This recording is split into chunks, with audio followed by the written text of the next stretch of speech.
திமுக தலையெடுத்து படுக்க முடியவில்லை.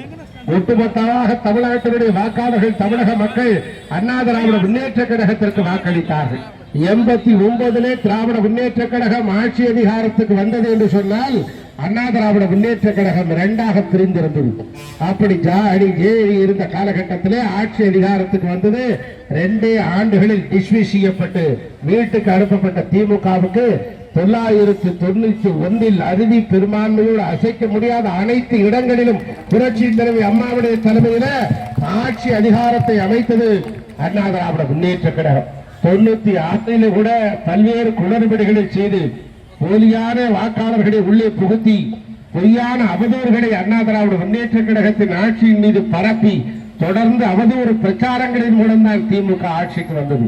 ஆனால் 98 நாடாளுமன்ற தேர்தலில் இந்தியாவின் பிரதமர் யார் என்று தீர்மானிக்கக்கூடிய அதிகாரத்தை 2 ஆண்டுகளில் அண்ணா திராவிட முன்னேற்ற கழகத்திற்கு மக்கள் தந்தார்கள். புரட்சி தலைவி அம்மாவுக்கு தந்தார்கள். அப்படிப்பட்ட அதிகாரத்தை படைத்திருக்கிற வாய்ப்புகளை அண்ணா திராவிட முன்னேற்ற கழகத்திற்கும் அண்ணா திராவிட முன்னேற்ற கழகத்தின் தலைவர்களுக்கும் தொடர்ந்து வழங்கி வருகிறது தமிழக வாக்காளர் பெருமக்கள் தான்.